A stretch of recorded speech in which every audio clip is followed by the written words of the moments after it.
حماتي بتقول لي مش ناويه تاكليني اكله عمري ما اكلتها قبل كده. قلت لها تعالي يا ستي وانا هاكلك حته اكله عمرك ما اكلتيها في حياتك.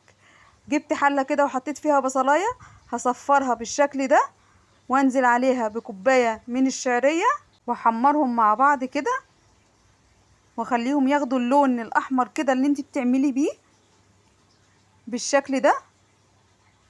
واكون مجهزه المكرونه، مكرونات كده اللي انت حباها، مكرونه صغيره. وكمان هقلب عليها كده بحط مكرونه سباكيتي نفس المعيار، واكون مجهزه كوبايتين رز والميه السخنه على طول انزل بيها كده، واحط معلقتين عدس واقلبهم كويس. اهم حاجه الميه السخنه هي اللي هتديني الاكله ممتازه. وقلت لها يا ستي بقى ظبطت الملح اهو والكمون وهتاكلي حته اكله عمرك ما اكلتيها قبل كده فعلا يا بنات. والله بصوا اول ما تشرب كده اهو قالت لي تسلم ايدك يا مرات ابني، والله عمري ما اكلتها قبل كده. وبالهنا والشفا على قلوبكم.